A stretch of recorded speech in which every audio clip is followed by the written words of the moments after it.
Wonderful. And thank you so much for reading that for us, Xiaoshus. I believe that you are the sole representative originally from the culture from which today's tradition is going to be taken. As we take up the study of selfless service, which is going to be presented to us by Professor Franklin Perkins. And that's going to be from the Confucian tradition as shared by Mengzi or Mencius. And I will let David Sanders introduce him directly. Awesome. Yeah, welcome, welcome everyone. Dr. Perkins is my professor at UH this semester in the Philosophy 130 class. And what inspired me to invite him was his way of making some of these very esoteric writings understandable to even a Western mind. And so I thought, oh, he would really be perfect for this group. He's editor of the journal Philosophy East and West, and he's the author of several books on Chinese philosophy. And his most recent book, Doing What You Really Want, An Introduction to the Philosophy of Mengzi, is forthcoming from Oxford University Press. So welcome, Dr. Perkins. Do you prefer Dr. Perkins, Franklin? I'd rather you call me Frank, actually. Frank. Yeah. Great, well, welcome. Thank you. Yeah, and thank you, David, for organizing this, and Renee for inviting me, and everybody for coming. I thought, because it's Gems of Wisdom traditions, it would be good to present some of Mengzi in his own words, so some quotations. Yeah, so I was really pleased when David mentioned this topic to me about selfless service, because it really is close to why I wrote this book in the first place. So I've written a few books.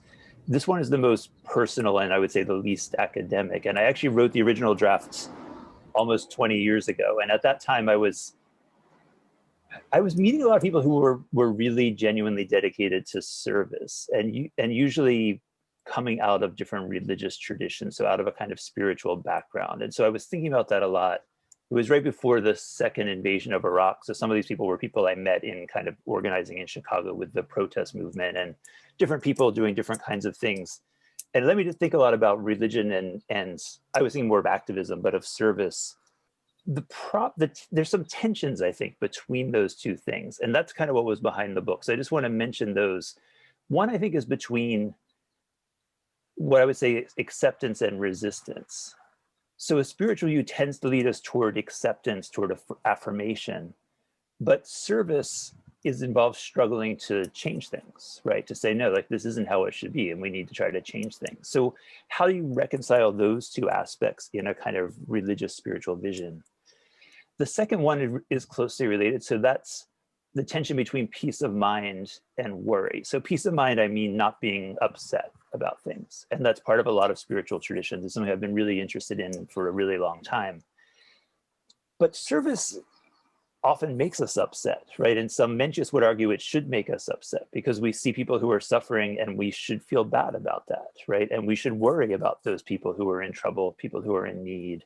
Maybe even, he doesn't actually talk about feeling anger, but some people would say we should feel indignation at injustice, unfairness.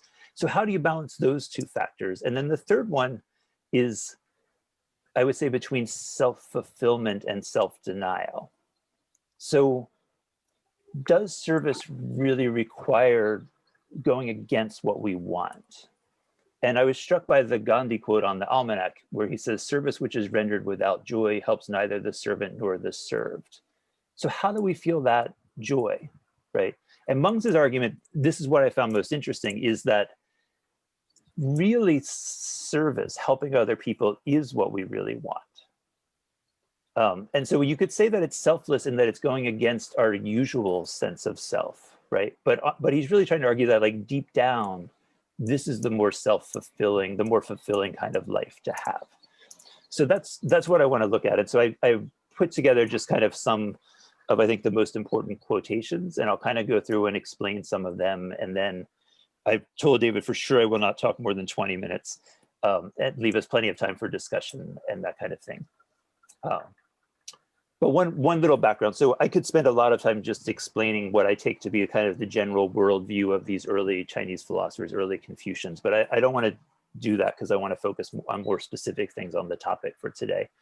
But just in case you're not familiar with it, most of you probably are, early Chinese thinkers were unusually this worldly. So for Mengzi, these early Confucians, they don't talk about an afterlife at all. I don't think they believe there's an afterlife. They certainly don't think it gets like worked out fairly in an afterlife.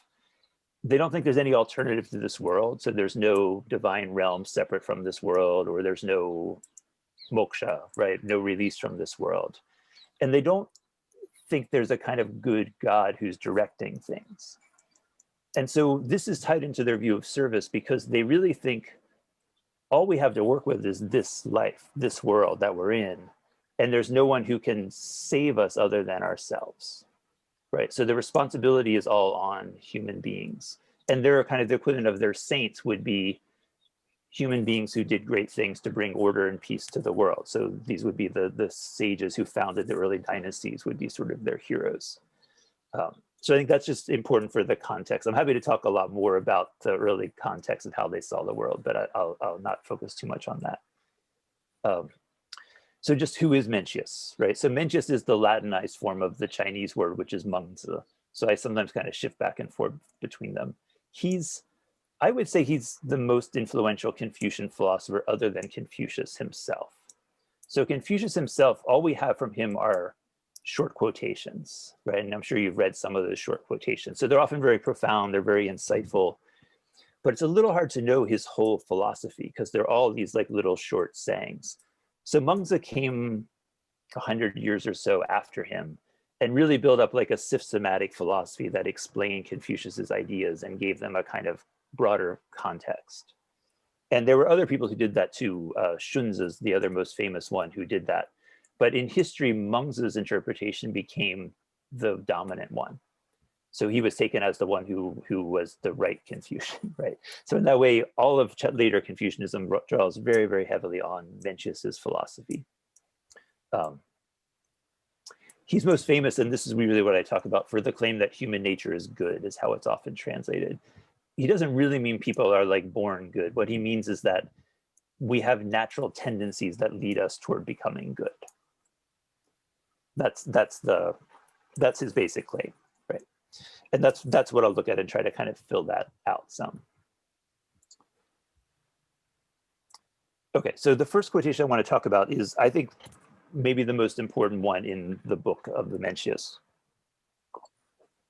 So Mengzi said, "Fish is what I desire, bear paw is also what I desire."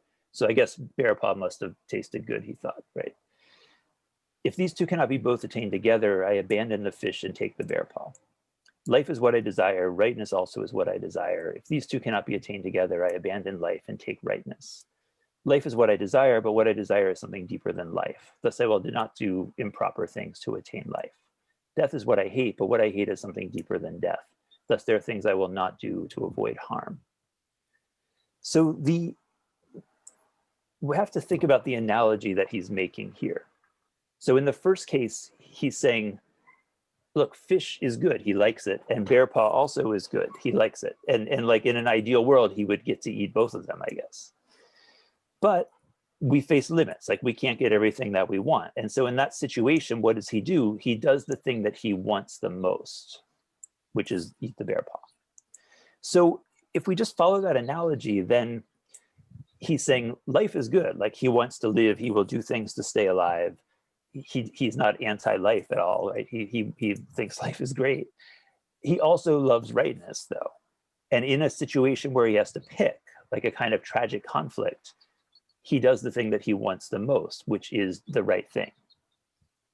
So even though he would end up dying, right, the thing he actually cares about the most, he loves more than life, right? And the things there are things he thinks are wrong that he hates more than death. So the real significance, I think, is as it goes on. So he goes on, then he says, "If in what people desire there was nothing greater than life, then if there were anything they could do to attain life, they would use it. If in what people hate there were nothing greater than death, then if there were anything they could do to avoid death, they would do it. Yet there are cases in which one could live, but some means are not used, or one could avoid death, but some things are not done. Thus, having what one desires more than life and having what one hates more than death. It's not only worthy, it's not only good people who have this heart. All people have it. Worthies are just able to not lose it. So the first part, right, we could say, well, like he's a great Confucian hero, so he's got this self-sacrificing nature. But here he's saying everybody is like this, right? Everybody has certain things that they wouldn't do, even if that was the only way to stay alive. Because he thinks ultimately people have things they care about more than even their own life. And so we could talk about whether people think that's true, right? I don't think he would necessarily say every single person, right? But we could say regular people, like people in general, he thinks have this. And we could think about what kinds of things one might make this sacrifice for. And he's putting it, of course, in extreme terms. You could also think, what would somebody risk their life for, right? So not necessarily knowing that they're going to die, but no, they might, right? And you could think even more minimally, what are things people willingly sacrifice their own personal benefits for, right? Because really he's more concerned about that day-to-day life decisions rather than in a airplane crash. Do you help people get off the plane or do you just run away? So I'll look through some of his examples, right? But I'd be curious whether people think this is even plausible, right? When we come to discuss it, and what other kinds of things there might be. So I'll look at some of his examples and how he kind of breaks it out, and then raise some problems also with his account. So the example he gives in that passage, I find not as strong as some of his other examples. So he says, 1 basket of food, 1 cup of stew. If one attains them, they live, but if they do not attain them, then they die. If the giver sneers angrily and gives it, then a wanderer on the road will not receive it. If one tramples on it and gives it, then a beggar will consider it unworthy. Yet 10,000 bushels of grain as salary will be accepted without consideration of propriety or rightness. What can 10,000 bushels of grain as salary add to me? Is it for the beauty of palaces, the support of wives and concubines, and so that people I know in need will consider me good? This is called losing one's rooted heart. So his example there is, sorry, I had a timer set so I didn't go over time, and now I've lost it on my watch. Don't worry. So somebody, tell me if I'm going too long. You're good. So this I'm not quite sure, right? If somebody is really starving to death and they're insulted and offer food, what would they do? But you could push it to a more extreme and imagine if someone was really cruel and say making someone beg like a dog for the food. You can imagine someone saying, I'm not going to do that, even if it means I'm going to starve to death. And in any case, his point seems plausible that people have a sense of like dignity that would keep them from doing certain kinds of things, right? I think that's the real point that he's trying to make in this passage. This quotation, I think, is more plausible. So it starts off, and this is kind of typical of what the book reads like, right? It's these kinds of dialogues. It starts off with this disciple of Mengzi named Wu Luzi, and somebody really trying to catch him in a kind of trap. So this person says to him, look, what's more important, propriety, like doing the right thing, we could say, or food, propriety or sex? And sex is bound up with reproduction for them as well. So having children would be part of it. Wu Luzi says propriety is more important, right? That's Mengzi's position. That's the more important thing. So then the guy says, okay, but let's say that you can eat food, you can avoid starving to death, but you're going to have to eat the food in a way that's ritually improper. Do you really need to then starve to death? Or let's say you can get married, but you can't do the proper wedding ceremony. Do you then have to like not get married and just stay celibate the rest of your life? And Wu Luzi doesn't know what to say because he's just said propriety is most important, but it seems like common sense that in these cases you would violate the rules in order to eat and in order to get married. So Wu Luzi goes to Mengzi and says, okay, what should I say? And Mengzi gives this explanation. He says, gold is heavier than feathers, but that doesn't refer to a gold clasp and a cartload of feathers. If you take the weightiest of eating and the slightest of propriety and compare them, then of course eating is weightier. If you take the weightiest of sex and the slightest of propriety and compare them, of course sex is weightier. Go and respond to him by saying, if by twisting your older brother's arm and taking his food, you can get food to eat, but if you do not twist his arm, then you cannot attain food. Will you then twist his arm?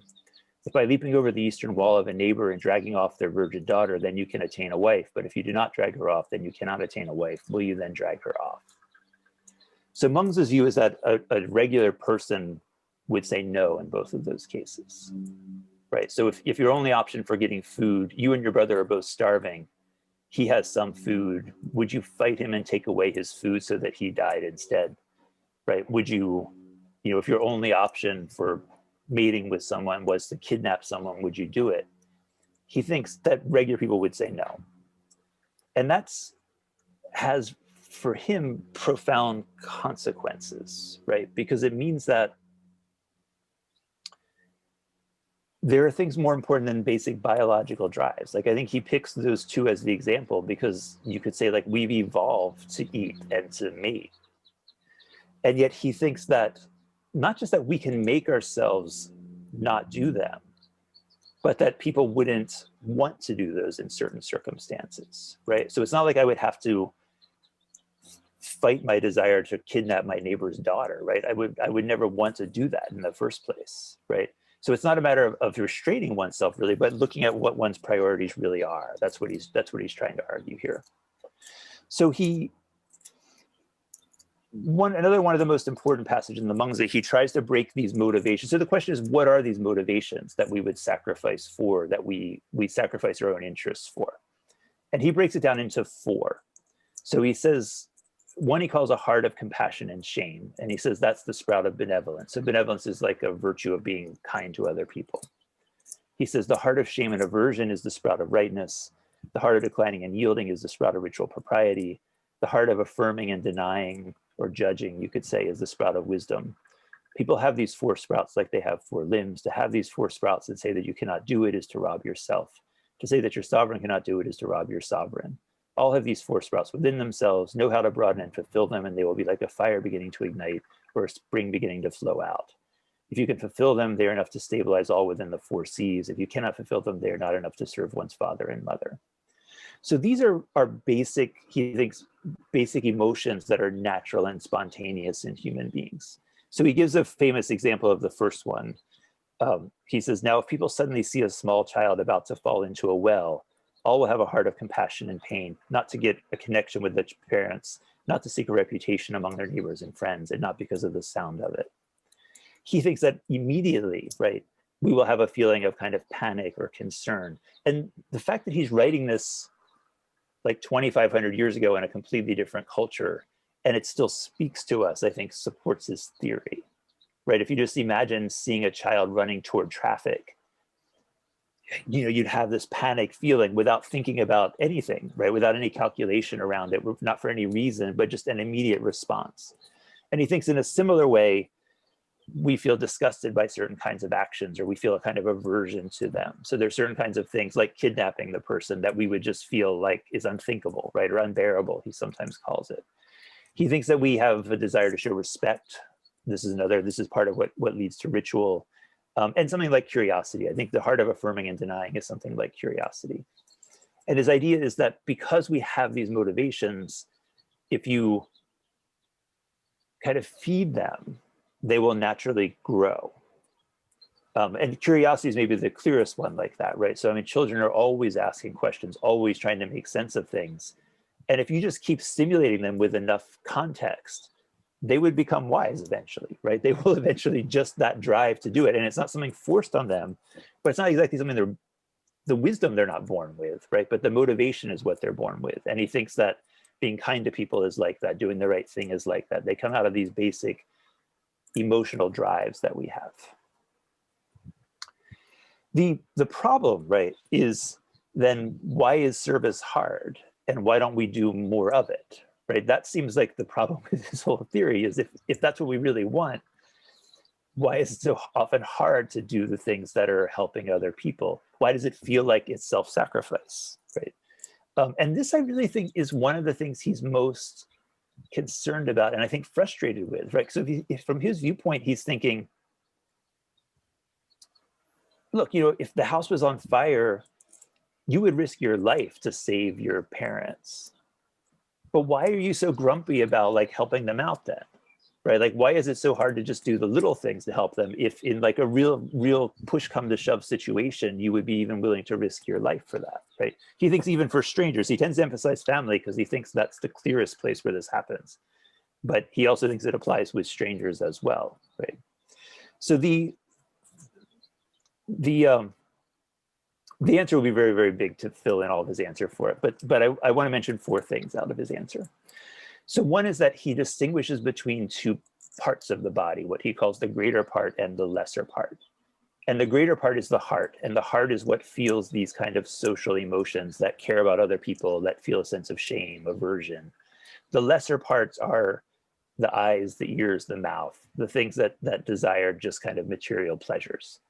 So he thinks we have 2 kinds of desires and they kind of compete with each other. He thinks normally in like a crisis situation, the heart is what wins out because that's actually the stronger one. But in day-to-day life, the other things can tend to dominate, right, and distract us from our heart and these kinds of things. The second one, and this one I'll give you a quote on, is that we fail to attend to our own priorities. And he thinks in that way we're being something like inauthentic. And I like the example he gives. So he says, he's talking about a king that he met with a number of times but didn't succeed in persuading. He says, that guy was really unbenevolent. He said, the benevolent take what they love and extend it to what they do not love. The unbenevolent take what they do not love and extend it to what they love. So it's a pretty confusing statement, right? What does that mean? His disciple says to him, okay, well, what are you talking about? And he says, King Hoi of Liang, because of land, wasted his people, sending them to war. After a great defeat, he did it again. Fearing he could not win, he then sent his younger brother and his son, whom he loved, to follow it. This is called taking what they do not love and extending it to what they love. So his idea there is that if the king really thought about it, he'd realize that he loves his son and his brother more than this extra land he's trying to conquer that doesn't do anything for him, really. He doesn't need the extra land, right? But he's not paying attention to his real priorities. And I find this a really profound passage because I feel like it's so, I mean, this is an extreme example, but so easy to do, you know, especially with work, kind of like things that we're out involved in the world with. You know, I just, a couple of days ago, someone emailed me and asked if I wanted to write a paper for a book they're putting together. And of course, my immediate thought is like, yes, of course. But then I think, do I really want to do that rather than spend more time with my wife or spend more time working in the garden? Like, no, I don't. But it's hard to, it's easy to forget that, right? And get caught up in the kind of rush of things. And so I find this passage in Mengzi particularly profound. The last 2, because I think I'm probably pretty close to using up my 20 minutes, I'll just mention. So Mengzi has a lot about the problem with relying on emotions is emotions are stronger when things are obvious and in front of us, right? So if I see a child in danger, I'm going to be really concerned.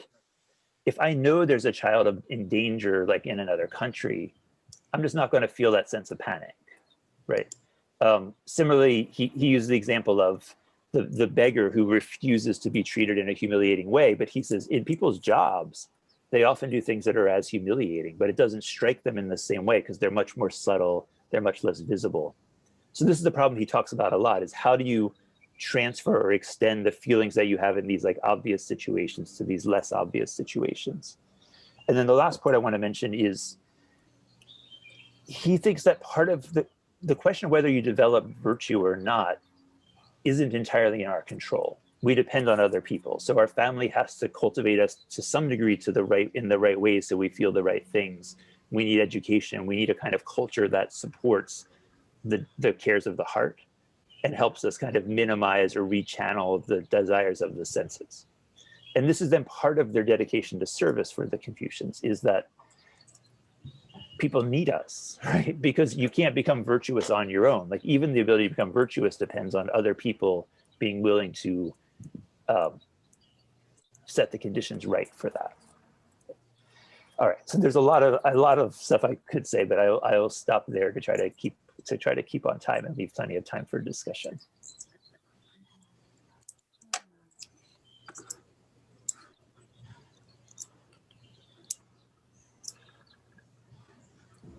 Thank you so much, Frank. That was wonderful and very helpful in terms of the written.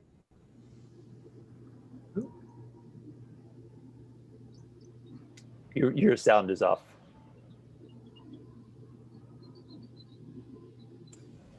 I wanted to thank you for the clarity of what you presented, especially having it in written format when it's something that most of us have never studied before. That was really extremely helpful. Oh, thank you. I hope I didn't go too fast. There's just so much I'd like to say, so I wanted to try to go slow enough for it to be clear. I have a question myself, which I let you know in advance that I would ask you, which is in your own lifetime, how you might have used some of these teachings of Mengzi to respond to a life situation that came up for you.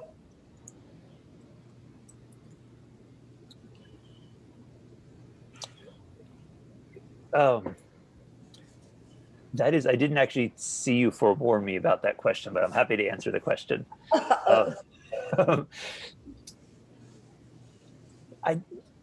I don't think of it as much in terms of like crisis situations, because I don't know that I've had that kind of crisis situation, right? But I often think about it in terms of when I get frustrated with something, or I'll often try to think like, what do I really care about with this, right? And so like with my work, what I really care about is the students and the students doing well, like that's ultimately really what I care about with it.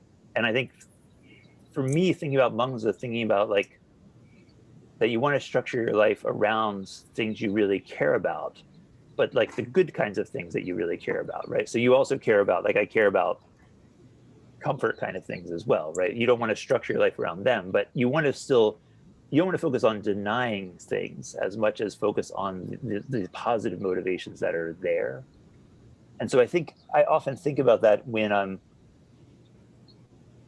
feeling like kind of too rushed with things or getting annoyed about certain kinds of things, right? I find it comforting to think like, well, what do I really care about in this, right? And how can I build on that? And I think it does help some with more selfish things. So for me, it often comes down more to time. You know what I mean? Do I want to really spend this extra time on something a student is doing? And I think really, if like a student does well, like that means more to me than a lot of other things in my life. You know what I mean? And I think Mengzi's point is that that's, in a normal sense, it's unselfish, but if you think about it, it's building on what you care about, and that's something like a kind of lens, I guess, that I think I often use in trying to think about my life.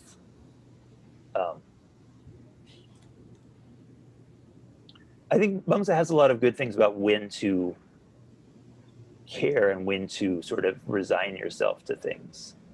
So that's to me, really, since I was in college and I read Stoicism, like that's the philosophical question to me, is how much should we be upset about things? And I often think not at all. Like I often go with more a Buddhist Taoist idea that we shouldn't be upset at all. Mengzi disagrees with that, and so sometimes I go more in his direction as well. But I think he has interesting things to say about how to make that balance too. But that wasn't in my talk, but that's another aspect I think is practical to me. Mm. So it as though, in a way, it helps you to evaluate what things you will let be and what things you feel like you need to take action upon. Yeah. That's a very clear way to put it. Yeah. And he has kind of strategy. So, I mean, generally he thinks that things that are involving your own kind of comforts, like money, those kinds of things, you should try to just accept whatever happens. But if it's happening to someone else, you should focus more on the need to care for them. So in theory, like a philosophy, it's not necessarily consistent, but as like a practical way of living, the Confucians often do that. So they'll kind of say, like, in this context, look at this aspect of it. But in this other context, don't look at that aspect, look at this other side of it. So if something happens to you, think about how not everything's in your control. You need to just accept some things. But if it happens to someone else, you don't want to say, yeah, that's just fate, it happened to them. You want to be concerned about it, right? That's the Confucian approach to that kind of problem. And so it would tend toward a recognition, it sounds like, that the whole than the individual part. And of course, we should care more for the whole than just for the part. and we ourselves are only a part. So if something is affecting just our own little self, well, maybe we let that go. But if it has something to do with the whole, then that is worth getting up and doing something about. Yeah. And yeah. And Yeah, that seems really relevant to today's activism, as well as to the activism you were talking about participating in 20 years ago. Mm-hmm. Beautiful. Who else? What kind of questions or comments? What did this stir up for each of you out there?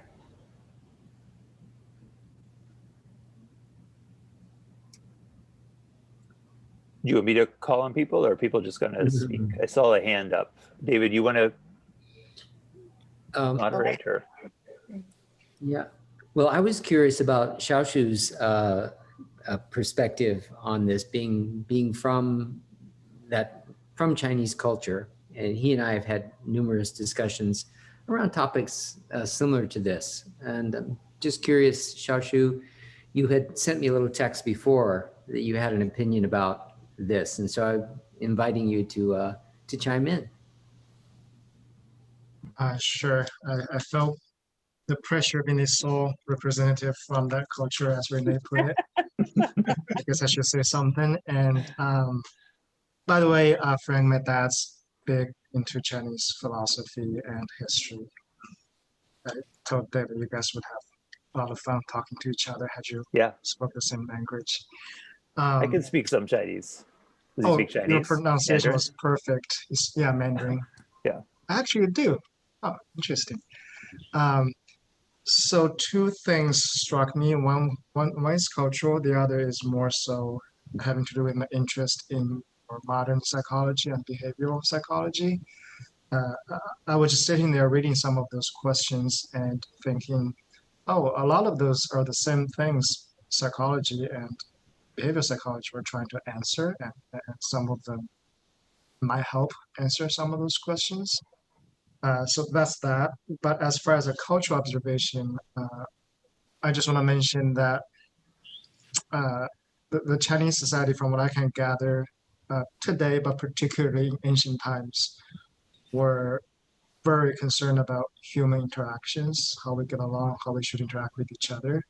So I guess I just want to offer that it wasn't to them, I imagine it wasn't so much just a lofty philosophical abstract discussion.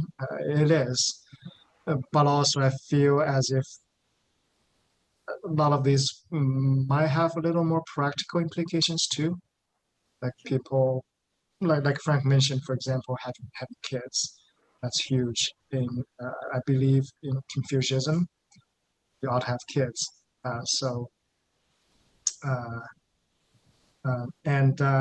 The second interesting cultural observation I just want to make is I had to study a little bit of that in school. I don't know if it's a little different in modern times or in higher education, but when I studied things like these, it was more so dictated to you. It's not so much the discussion wouldn't be so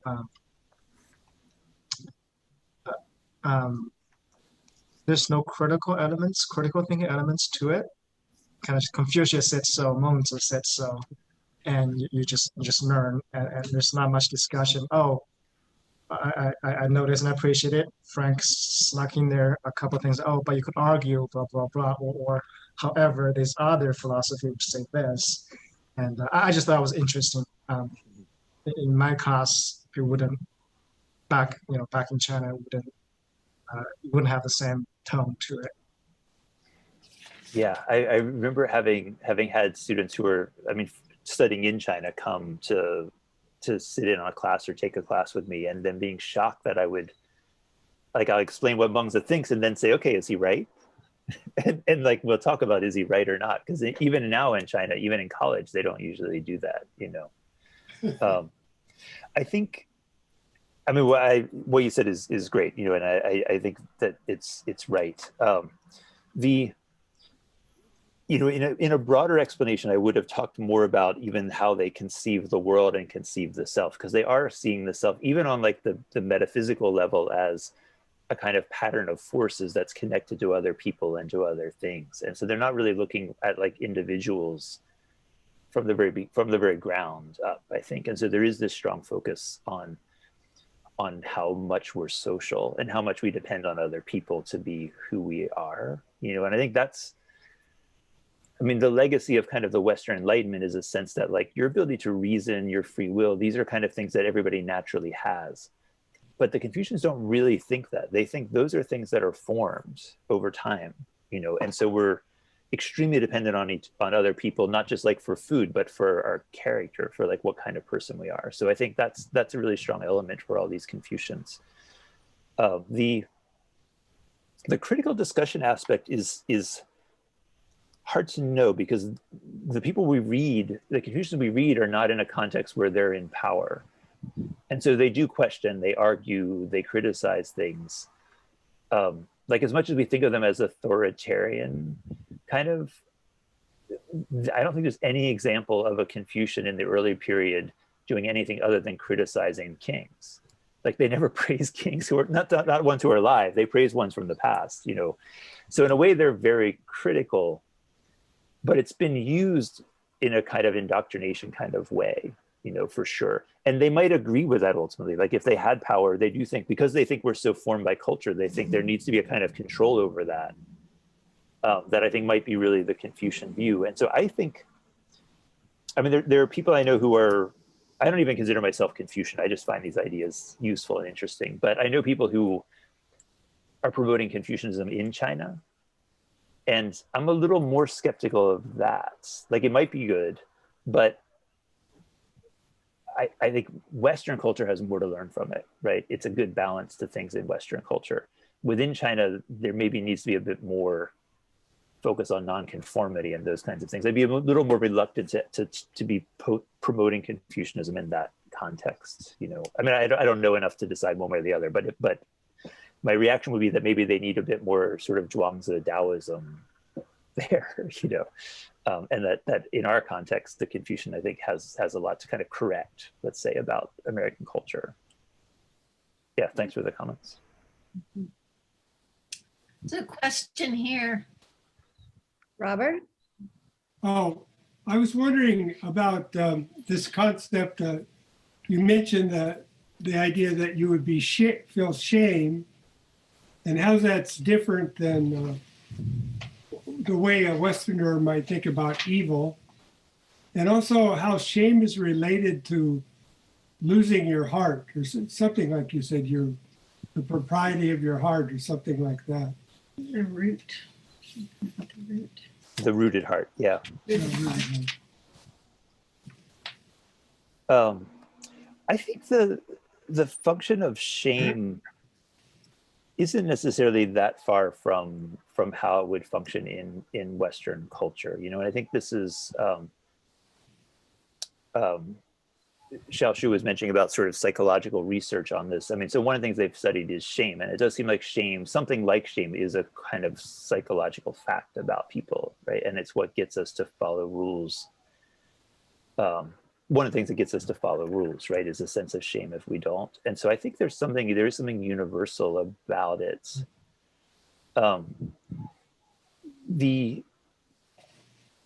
You know, we maybe would distinguish that from guilt. You could say more if I might not be getting exactly the thrust of the question, you know, but Mengzi doesn't say that much about it, but I do think that shame has a social element for him, right? So it doesn't necessarily mean that you only feel it if you know people are going to know what you've done. Like I think you can internalize it, but I think it is still kind of oriented toward things you wouldn't want to be known to have done. And in that sense, I think it kind of fits our usual idea of shame. He thinks that that's something that people naturally have, but that it can be, losing the heart would be losing that sense of shame, right? So you become a kind of person who can do any kind of action and you don't feel bad about it. You don't, partly you don't care what other people think, but you lose that sort of internal feeling that gets you to do certain kinds of things in certain circumstances. So I think I do think like I've read some psychology stuff along these lines, but not that much. But I think there clearly is some kind of feeling that we can say something just feels wrong, right? And I don't know, it's not exactly shame, I think, but shame is part of it for sure. In the West, I mean, in a Christian context, you might call it the call of conscience. I don't think that's exactly how Mengzi thinks about it, but I think it's the same phenomena, like the same feeling like certain kinds of things are wrong. And I think you can distinguish that from knowing something is wrong, right? So there are things that I know are wrong, but it doesn't bother me that much if I do them, you know, or I think they might be wrong. And then there are rather trivial things. Like in the book, I give the example of littering. Like, I just can't litter. Like, I can't imagine throwing trash out of a car window. You know what I mean? Like, and that's such a trivial thing, right? But on the other hand, I eat meat, right? And that's surely worse than littering, right? And I don't feel the same moral feeling about it, right? And that would be, Mengzi would say that's because I've been poorly trained, you know, I haven't extended my feelings in various kinds of ways. But I think that's what he's trying to get at, is that there's some kind of feeling there that we don't just follow the rules because we don't want to get in trouble. There's something in us that motivates us around them. What exactly it is, I think, is not so clear, you know. So he's saying shame, and the word translated as aversion often means like disgust. And that's another one that psychologists have talked about in relation to morality as one of the kind of fundamental feelings behind morality is a sense of disgust. The word for it actually can mean, yeah, like it can mean disgusting as a, so it's often translated as evil, but you could always translate it also as just disgusting, right? In a more kind of concrete phenomenal sense.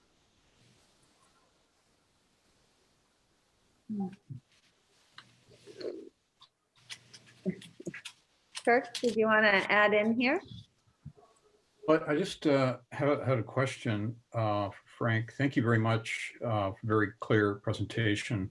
One of the things that I've heard about Confucius and his teaching is that there's a great deal of it that's been lost for one reason or another, that either was destroyed or hidden away and never found again, or whatever. I was wondering, do you know if that's true or not? And also, is it true for Mengzi? And if it's not true, how do we know about his thinking? So obviously he did some writing. Was it volumes and volumes, or was it like a one book of sayings, or was it oral teachings that his disciples took down, or how do we know about it? Mm-hmm. Yeah, it's a good question. We know a lot was lost. So the Confucius, we think, didn't write anything, and Mengzi may not have written anything. Everything that we have from Mengzi is a kind of recorded dialogue. So it wouldn't make sense that he wrote it, right? So somebody, I think, was maybe writing about his life, or possibly just making it up too. You know, we don't really know for sure. I don't know how I should go into this. It's a topic I'm really interested in. They found a bunch of bamboo strips that were buried around 300 BC. And what they would do is they would write the text on the bamboo strip kind of from top to bottom. And then they would write the next one and the next one on a strip. And then they would tie them all together so you could roll it up and unroll it. So they found these texts from 300 BC, and some of them are Confucian texts. And so those were lost. Right now we found them, but we now know like some Confucian views that we didn't know about. And surely there were way more. And what happened was, you know, you could easily like move strips around. They were getting copied by hand, like they changed a lot. And it was really in the Han Dynasty, so around 100 BC maybe, that they started to like edit them and put them into books. And so for sure, some of the stuff in the Mengzi isn't stuff he said, you know, it was attributed to him later. It got mixed in with different things. So I think all we can really do is take it as interpret it as a book, and not really so much in terms of like this particular person, what did he really think? Because I think we don't really know. That's true with all of the early Chinese books, I think, is they're really mixing together different things from different people. But that's true of most religious traditions, right? So, I mean, you could look at the Bible as a biblical scholar would, or you can read it as a whole book, and the the early Buddhist sutras. Who knows if Buddha really said those things or not? But in a way, it doesn't matter so much. It matters if you're trying to read it consistently, and it's not, then it can matter. But yeah, so these are all kind of reconstructed, I would say, all the texts that we have. That's Yes, important. Anna. Sorry.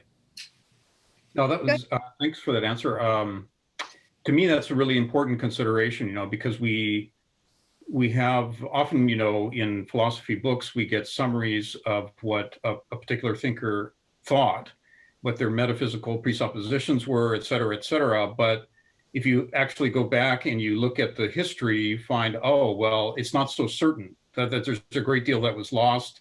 There's a great deal that may have been orally transmitted to those who were around them that never got written down, and so on. So we don't, I mean, as you say, it's true of many religious traditions that we don't actually know what the founder exactly said and why he may have said what he did, maybe only to a select group of people who were ready to hear it and that kind of thing.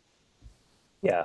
And we know that with the kind of authoritative people in China, people would attribute things to them that they hadn't said because it gave it more authority, and so we know that because already by 180 BC, you have people criticizing that, and saying there's a Taoist text that says, look, if you write a new song and you say it was written by this ancient sage, everybody's going to listen to your song. And if you have a new idea and you say Confucius said it, everybody's going to pass it around. So they already knew that this was going on, Yeah. Diana. What came up for me was Jesus says, love your neighbor as yourself, and do unto others as you would have them do unto you. And in Buddhism, we talk about the oneness and being one, and whatever we do to someone else impacts others in the oneness, and that there's goodness in Buddha nature. And so it's like coming back to core self or to Christ consciousness. And I think that's been lost in our Western society because it's been so much on individualism. When you were talking about how you learned in China that there was no discussion, you just take care of everyone. And now it's more, it feels like the emphasis is on what's best for me, not what is the collective. And I think that's a really problem in our society right now, that we're looking at how to benefit and move forward without taking the collective or the oneness into account. And I was wondering if you could say something about that. Yeah, I agree with that completely. It's interesting that looking at world traditions, right? A lot of the things there are things that are peculiar about the modern West, I think, and often it's people will make it seem like, oh, Indian philosophy, Chinese philosophy, they're so similar. I don't think it's really that they're similar. It's just that there's weird things about European thought, that make it that make it differ. So the individualism is one of those, and so I think that's why in Buddhism you find it in almost all traditions you find a critique of individualism, because I think it's not just poor values, it's wrong.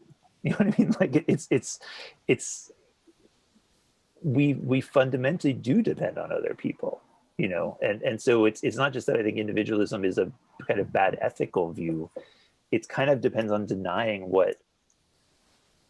what's really the case, which is how much we do depend on other people, family especially. I mean, that's what the Confucians emphasize,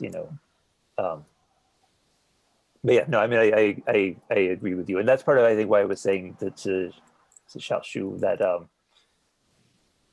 I think there's more of a need for Confucianism in our culture than maybe in a culture that's already pretty collectively focused. Thank you. I was really interested, Frank, in your comment that for the Confucians, for the Chinese, the sense of self that we have is not the same as their sense of self. And I was hoping you could go into that a little bit one of the distinctions that I've heard a lot in different philosophies has to do with a sense of a higher self and a lower self. So what appeals to the higher self is what I love more. And what appeals to my lower self is I don't truly love as much, and I can get confused in my priorities sometimes with what the lower self loves versus what the higher self loves. But it didn't sound like you were using self in even that way. Yeah, so they're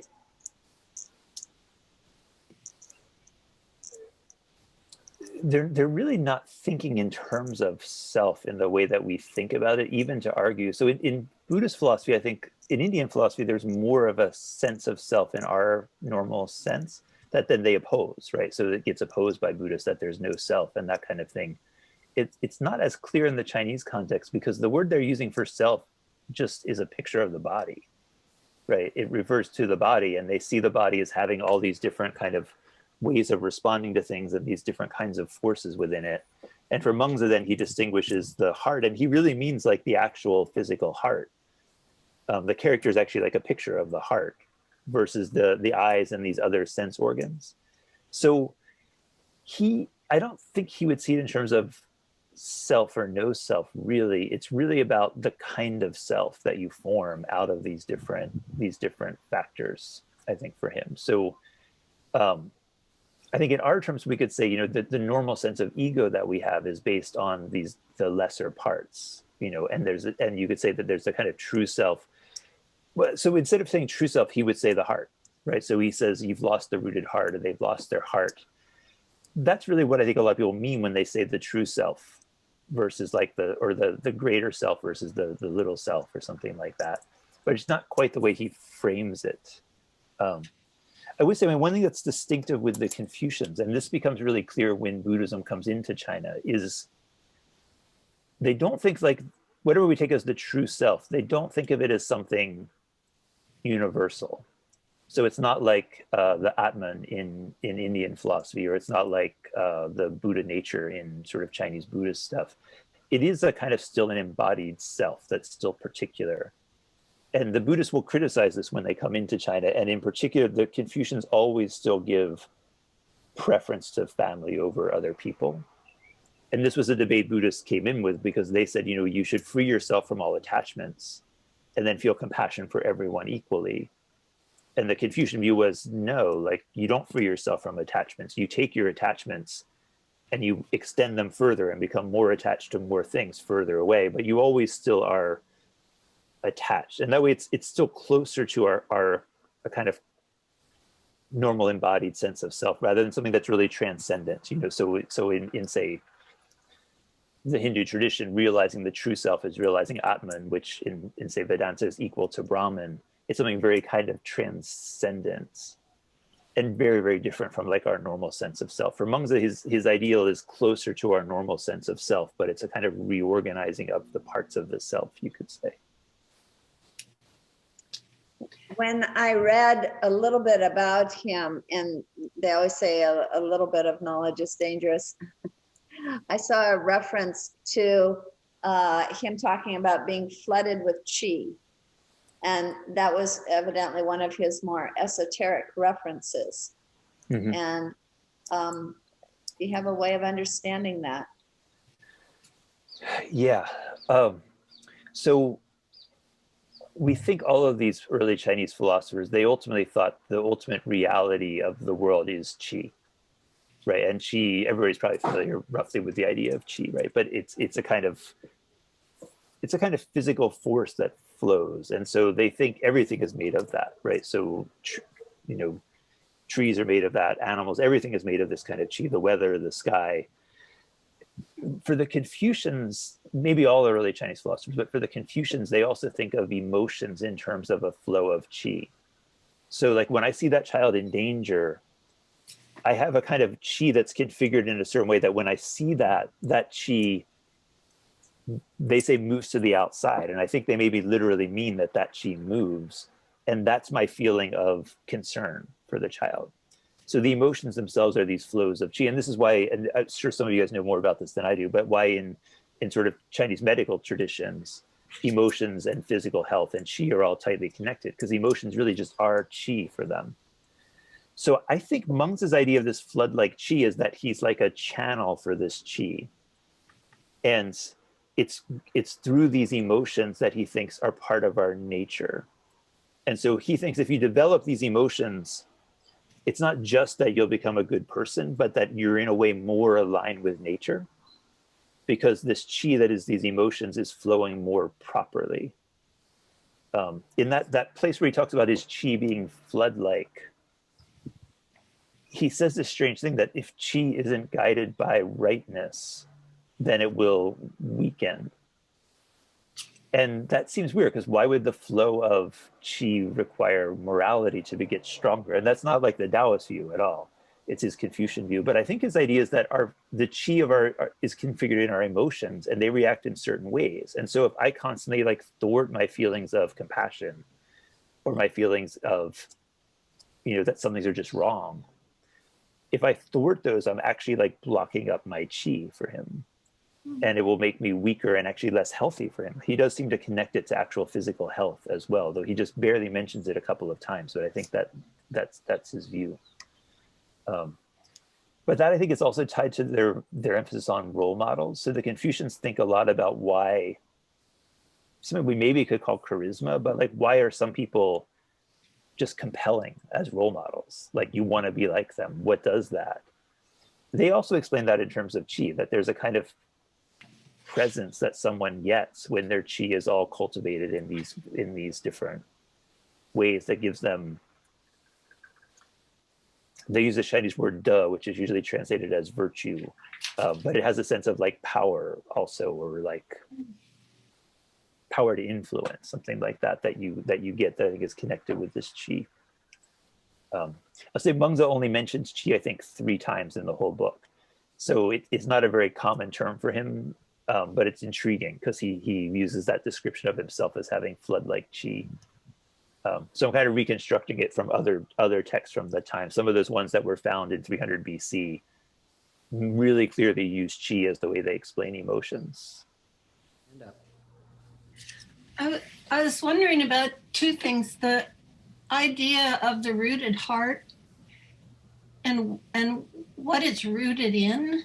Is it rooted in this idea of qi, this kind of, having taken Tai Chi, you can feel there is some force that runs through your body, and you can block it or you can free it. And when you do a movement perfectly, which is maybe once in a lifetime, perhaps, it gives you this absolutely spontaneous feeling of joy, and you just want to laugh. I was thinking of it in relationship to this idea of rootedness in relationship to, say, in the Buddhist tradition or something. Spiritual training is spiritual training, and it's following a path, a spiritual path that leads you to something. And then you mentioned that Mengzi talks about like the well-trained person, then you get the feeling is the rooted person, the person who has the rooted heart. Are there connections there? Am I just... No, that's right. And it's an interesting thing to pick up, because the Chinese phrase is just, it's banxin, which just says like root heart.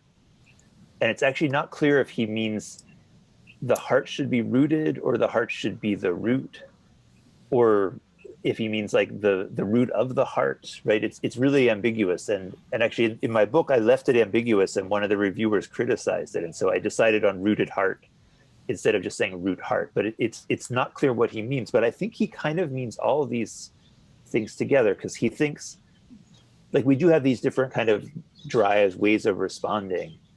And the question really is, what's the base and what's like built on top of that?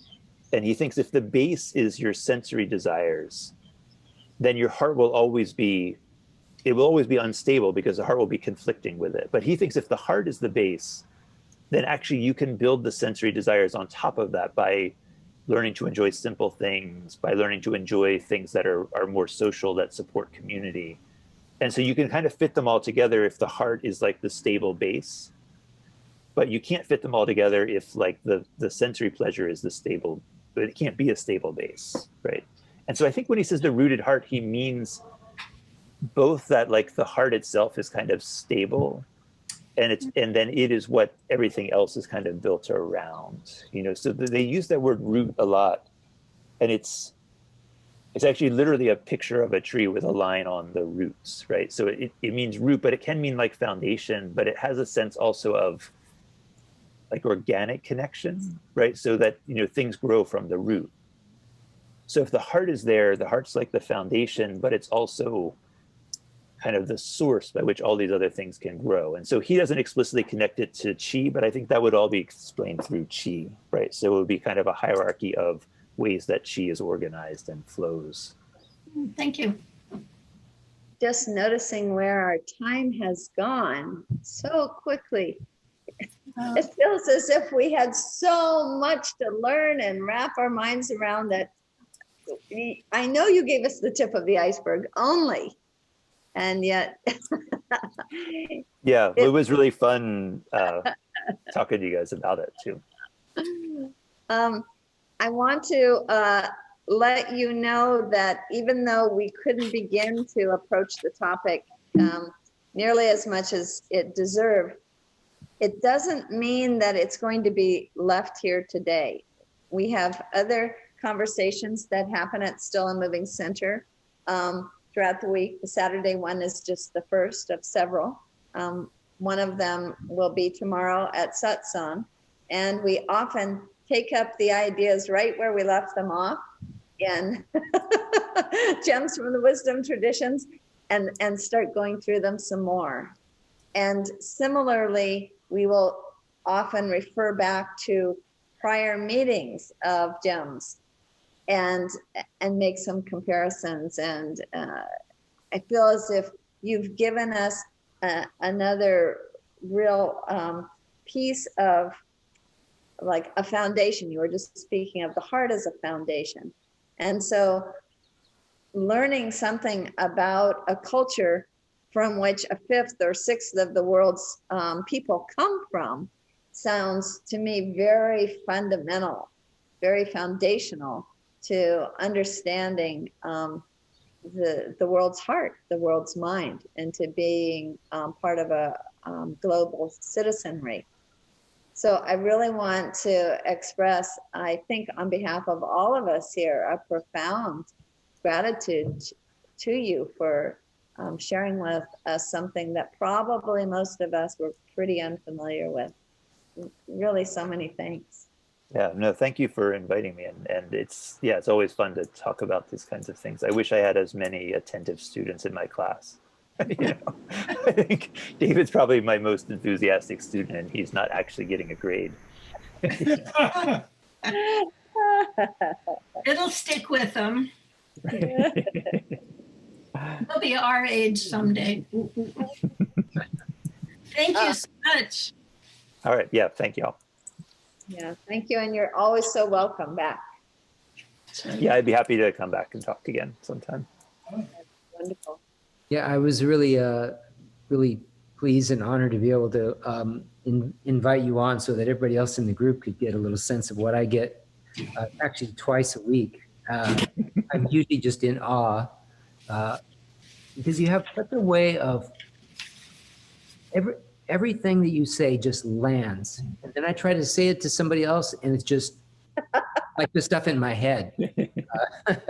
But as you're saying it, it's like, yes, yes, yes. You even mentioned about littering because I was thinking if the world, you know, if we all have these seeds of greatness or of goodness, why are people throwing trash out the window? It's just, that's one of those things for me too. Like, and then you brought to mind that, well, they weren't guided well from the start.